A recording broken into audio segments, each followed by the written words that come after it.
Welcome to Potter Revisited, episode 65. I'm Tori. And I'm Shay. Today we are jumping into chapter 5 of Goblet of Fire, Weasley's Wizard Wheezes. Or, as we like to call it, the Hot Weasley. Love that. I love that so much. I mean, we'll get into it. So, from the last chapter, we talked a lot about the twins and the prank they played on Dudley, and here I just want to point out again, Fred and George had not tested this toffee. Yeah. Very big red flag. Dangerous, risky business.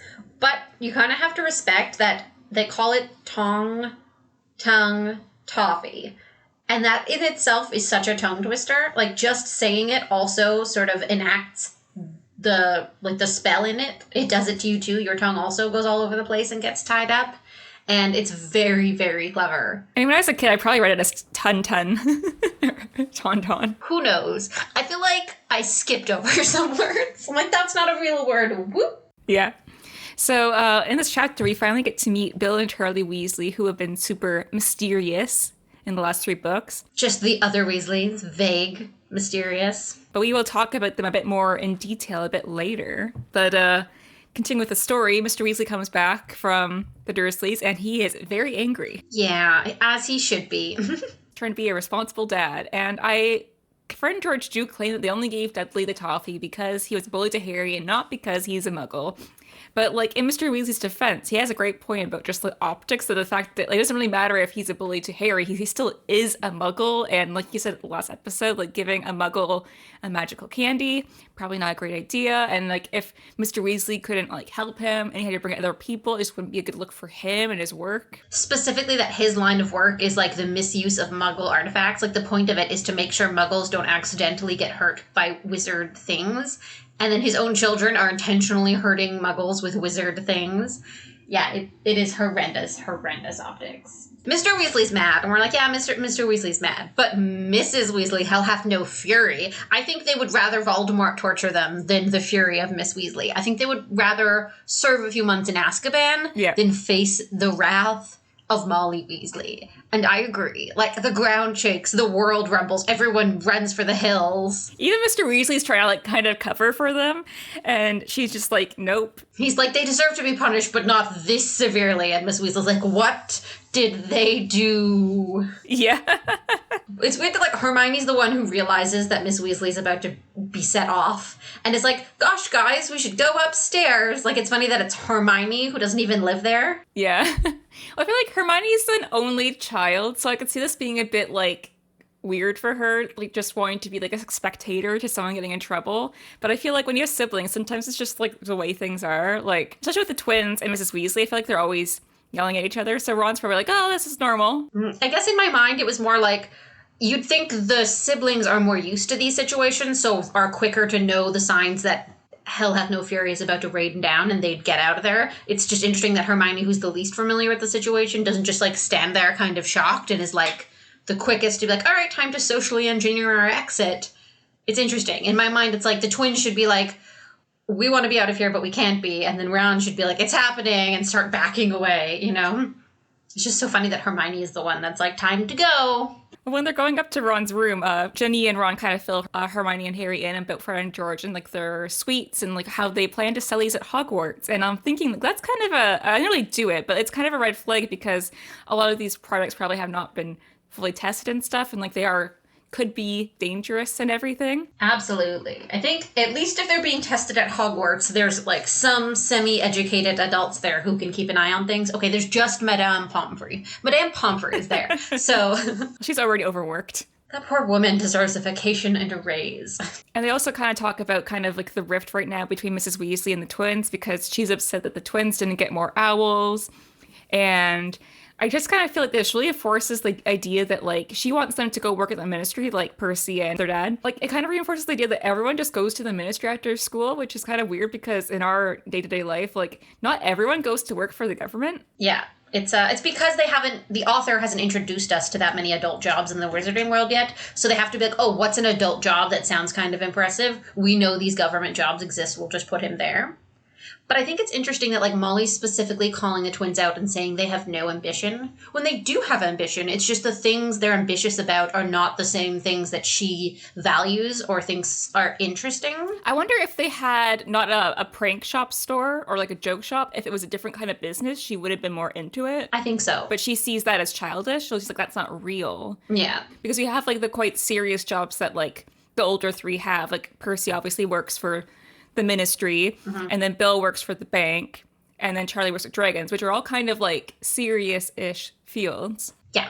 So it's interesting because, like, again, she really wants the twins to aspire to a career at the ministry. Yet Percy has a career at the ministry and is really excited about it and excited about his cauldron report, which actually sounds pretty important. Yeah, Percy is clearly loving his job. I feel like you could hurt yourself if you don't have, like, a consistent regulation on cauldron, like, heat and thickness and materials. Like, that makes sense. I can understand how that's actually quite important.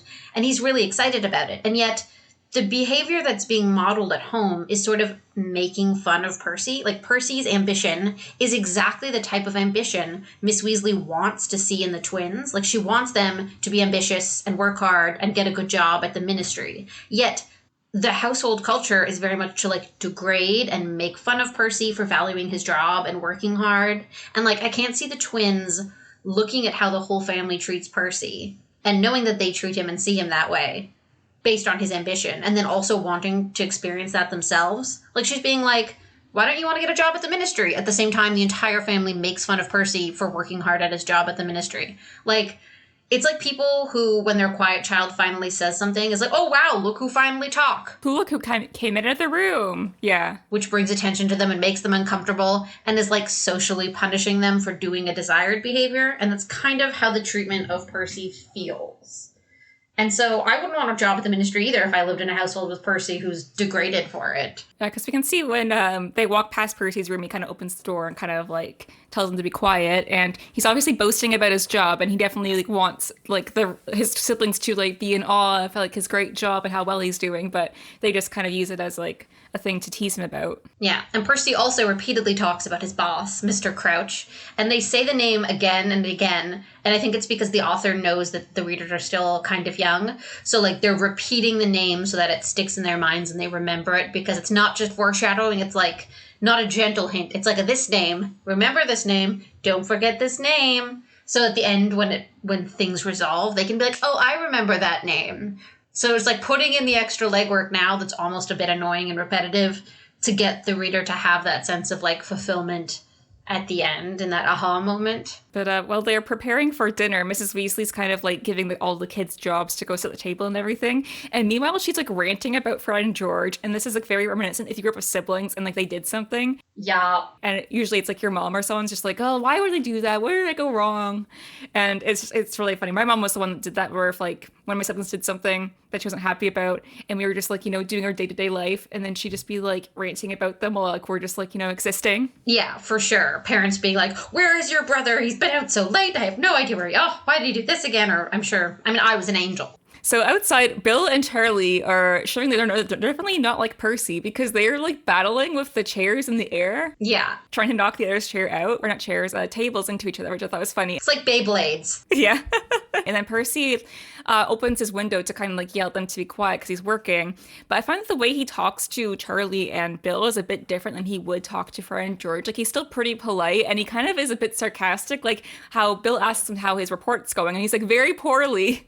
And I feel like if it was Fred, George, or Ginny or Ron, he would have been a bit more like rude or angry. Yeah. I think everyone sort of respects the older two brothers. Yeah, he respects his older brothers. They're interesting. They're cool. You don't like. It's sort of like you get less sick of the annoying sibling the less you see him. Like, when you see them, you appreciate them more. So I feel like because he doesn't live with Bill and Charlie, even if they did things that used to piss him off a lot, because they're just visiting now and it's more rare, it bothers him less. And also, like, they're both kind of seen as successful. So for Percy, he can say, like, they're kind of annoying and goofy and silly, but they do well. He definitely kind of looks up to them, and I feel like they also are not like Fred and George, so I'm sure him growing up with Bill and Charlie was a bit different than him having to put up with Fred and George. Yeah, exactly. Like, I feel like if Percy had a homework question, he could ask Bill or Charlie. Well, I mean, I don't really know what Charlie's, but Bill we know was very, very smart, so, like, he definitely can see parts of himself in those two that he probably can't see in the other siblings. He doesn't see them as much, so he doesn't get as annoyed at them.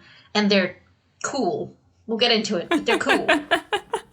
But during the dinner, we get kind of like this tidbit that Mr. Weasley helped out Ludo Bagman's brother, and that's how he got the Wizard World Cup tickets. Yeah.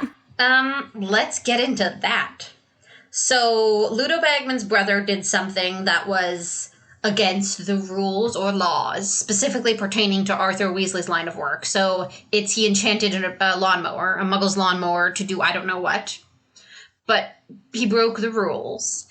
And Mr. Weasley, instead of following, like, whatever the procedure is for that, like a write-up, a warning, a fine, I don't know, didn't do that and let Ludo's brother off with some sort of lesser punishment or sort of swept it under the rug. And now, because he did that sort of nice favor for Ludo, his family's being given tickets to the Quidditch World Cup. And good tickets. And we always talk about, like, how people like Lucius Malfoy, oh, he works for the Ministry, but he's a bad guy, so he's corrupt.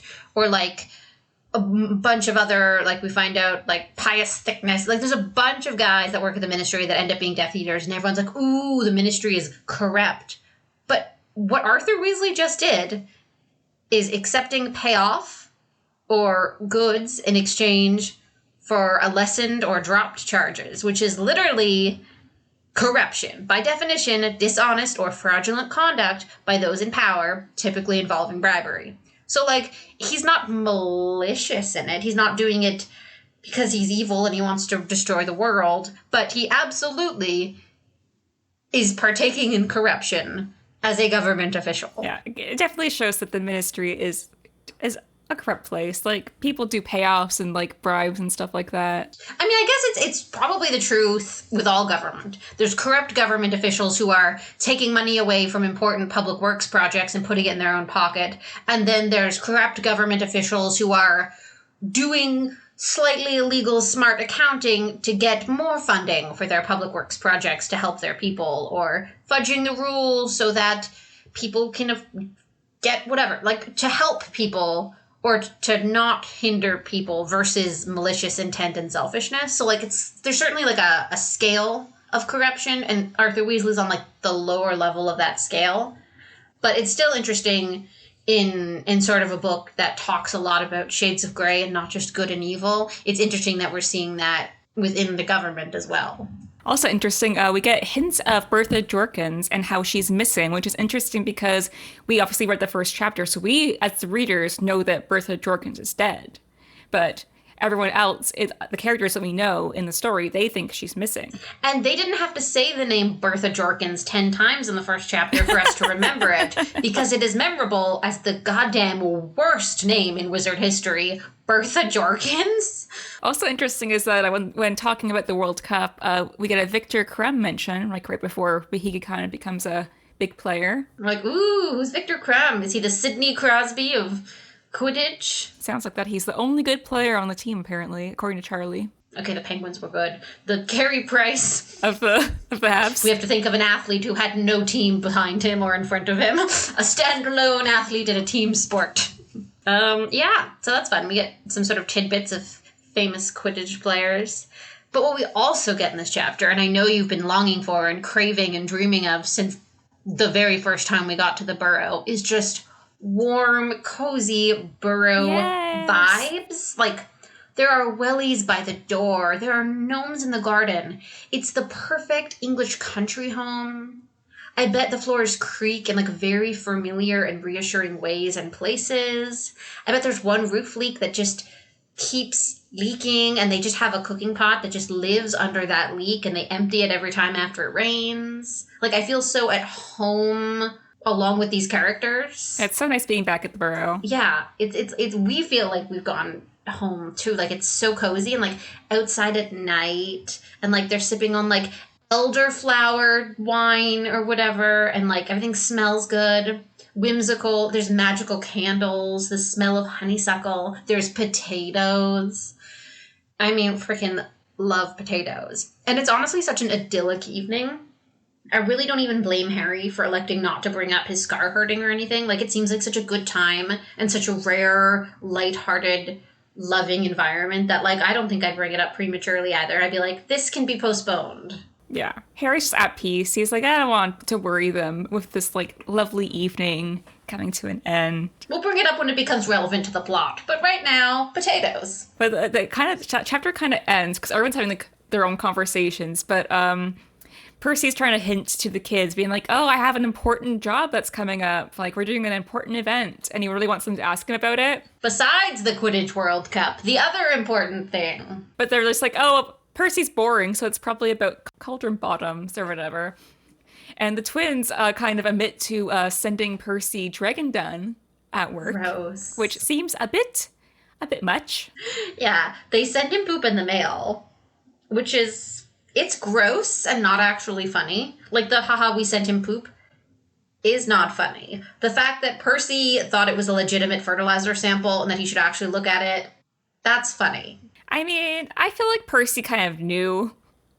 I think he said that to kind of save face, but I feel like he kind of knew it was from Fred and George. In my mind, he, like, was like, I wonder why I got sent poop.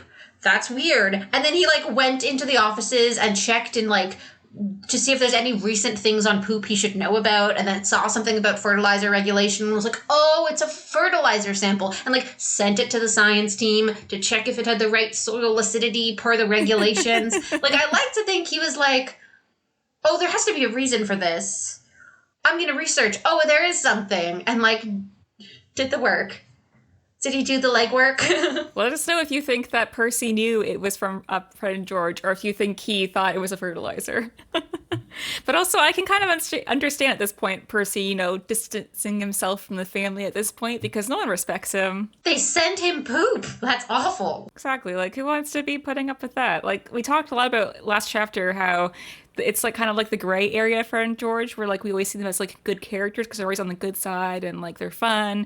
But like they do a lot of things where you're like, huh, if this wasn't to a character we like it's to Percy or to Draco, we think it's funny. But if it's done to Harry or someone that's like a good character or whatever, like that's kind of mean. That's kind of rude. Yeah, it's totally who is the victim of the crime that determines what we think is actually a crime or how severe something is, which is incredibly biased of us, but listen, we were 14. Leave us alone. Yeah, we were children. But that kind of ends the chapter, but we do have two new Weasleys to discuss. Yeah, so we've got Charlie and Bill. Yeah, so we've heard a lot about Charlie and Bill through Ron at the beginning of the chapter and how he kind of idolizes, especially Bill. Mm-hmm. So it's really cool to like have our perceptions of like what Charlie and Bill were like, because Charlie's described as like working with dragons, so obviously outdoorsy guy. Kind of gruff. And Bill's kind of described as just being like a prefect, head boy, really smart. So you kind of think about him like Percy, but he is definitely not like Percy. Yeah. So I did a bit of investigation just to get an understanding of sort of where all the Weasley children sort of stand at this point. So I got there, I looked into what the ages were at this point approximately. Again, I don't know what month they're all born, and I'm not Googling that. So basically, Ginny's about to start what would be her third year. So Ginny's 13, making around 14. Twins are 16, Percy is 18, Charlie is 21, and Bill is 23. So it's interesting just because it lets us understand, like, okay, Percy is, like, fresh out of school, starting his first job, gonna work his way up, and we can see from the ages, how no post-secondary education makes it a lot faster to track from, like, student to someone who's, like, established in their field. Because it seems like Bill is pretty well respected in his field, and Charlie is too, but they're so young and fresh out of school, really. It kind of reminds me going to kind of like a trade versus like post-secondary, because like Percy's obviously working in like admin or whatever, so it took a while for him to go up. But I think post-secondary, more physical jobs is just more of like, do you have the skills to do this thing? Yeah, I feel like it's probably a very physical job for Charlie, but Bill's is probably a combination. Like, he's a curse breaker, so it's equal parts like research. Yeah. And physical magic, and like in my mind he's like archaeologying it up. Like, he's a tomb raider. He's totally going into enchanted tombs in other countries and robbing their cultural heritage, and I know that. I know he's Indiana Jones, but ginger and British, and he's absolutely not respecting foreign cultures when he takes their goods for the British Wizarding Museum or the bank. Yeah, taking things for the British Museum. Like, just like the British do. Basically is what he's doing. He's selling them to the bank. Like, he works for the bank. So he's, in my mind, like, wizards hide their goods in caves sometimes, and they use curses to protect them. Sort of like in Indiana Jones, where there's traps set up to prevent him from getting to, like, the Crystal Skull or whatever. So Bill, like, shows up to a cave, thinks there might be treasure, breaks all the curses, descends through the top of the cave. He's spelunking, he's adventuring, there's a monster, he fights it, there's a curse, he breaks it, there's a pile of gold. And then the bank takes a large portion because he works for them. And then he probably gets a cut, or he has a salary, or he has a salary plus a cut, depending on how much gold he finds. Yeah, like a commission. Yeah, exactly. But that's how I picture it. So, like, it's a really cool and exciting job. Not cool if he is not appropriately giving the right actual cultural heritage items back to the countries they're in. Yeah. I mean, the British doesn't even do that now, so... They don't do that. They don't do that. I mean, we don't know. But it's a cool job. Like, it's really cool when you think about it. And I don't know a lot about dragons because I've never met one. I watch a lot of archaeology shows, so I can relate to Bill. I don't know about Charlie, but it's probably awesome. Like, I don't know what he's doing with the dragons. If he's training them or preserving them. Well, yeah, I think it might be a bit of kind of like anthropology where he's studying them, but he's also caring for them and stuff. And like, because dragons, I assume would be hard to care for. Because they're used in potion ingredients and stuff. They might be like, some of them might be endangered. Yeah, he's in conservation, I guess. So like breeding dragons is probably very important because they're needed for potion ingredients, but also they're cool. Yeah. So you probably have to train them a little to not eat you while you like bring them their food or introduce them to their future dragon spouse. So it's probably a very cool job. I think I'd rather be an archaeologist, be an ethical archaeologist. Point is, they have really cool jobs. They're very interesting. And like, it's really interesting how the sibling energy we get from the Weasleys is so authentic in these moments. Like, they're being goofy, they're being silly, they're back-talking each other, they're rolling their eyes, they're emotionally preparing for their mother to go off, having been there before. Like, it's very... I think I only had one sibling, so it's a little different. But, like, you had two siblings, so there's three of you, and I was there all the time. So, like, I can see it so close to having been at your family's home and, like, seeing it all go on. It's so familiar and, like, comfortable. I will say the sad thing is that, like, even the older siblings don't seem to actually be close to Percy. Like, no one seems to actually... I think they're close in, like, their own way, but they've been out of the house for a while. Yeah, but they also sort of laugh at him and joke, and they seem to be kind of lighthearted and ready to make fun of him for working hard and stuff, too. Which I think is sad, because there's a part of me that, like, was hoping there was a Weasley somewhere we hadn't met yet who tells Percy, wow, you did so great, you worked really hard, wow. I don't know a lot about Cauldron Bottoms, but I can see how that could be really important. I'm proud of you. You could really help people. Think of what other things you can get if this goes well. Yeah, I think Percy really needs the feedback. Yeah, and I was hoping that, like, since there were two siblings we hadn't met, and the way they were described, I was like, maybe one of those is Percy's person in the family. And I don't think that now, having seen how they are together, and that's a little bit sad.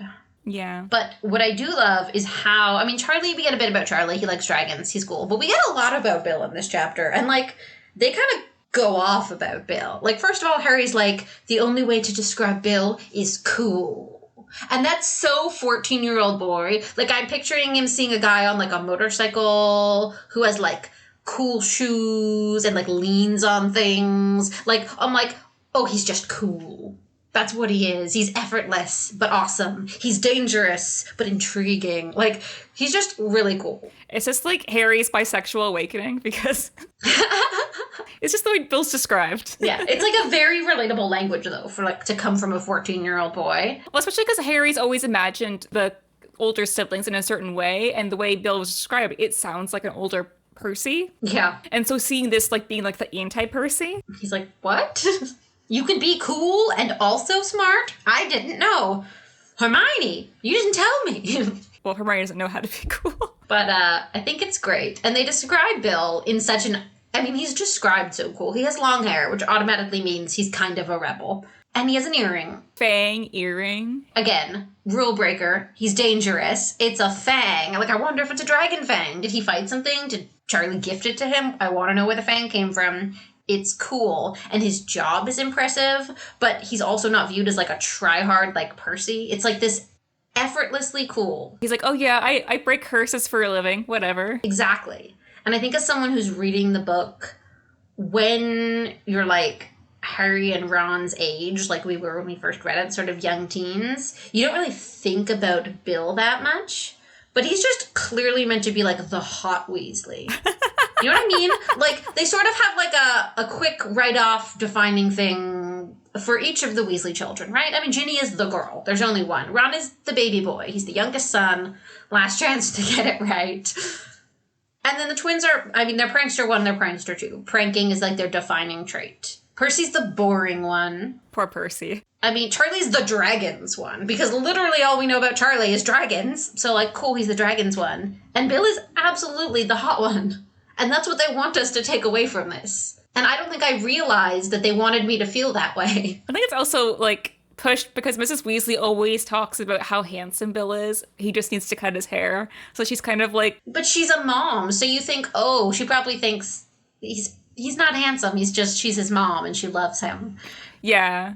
And it's her first boy. Yeah. I mean, there might be some weird, like, boy mom ideology going on there. But I just think it's funny that, like, I didn't realize how much they wanted us to okay, he's the head. That's the thing to remember. And then when you find out what you do later about who Bill ends up with romantically, who's also sort of just, like, hot, gorgeous, beautiful, floats when she walks, you're like, oh, there's like, you know who's hot? Bill. Don't forget Bill's hot. And then they're like, you know who's the hottest lady ever? This Fleur chick. They're like, hot people.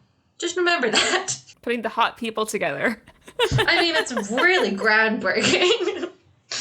Really, but also a little goofy when you think about it. Like, it's a bit of a big age difference because she first sees Bill now, right? Yeah, I am looking forward to talking about kind of like the age difference because we also have Hermione with Crumb, who's 4 years older than her.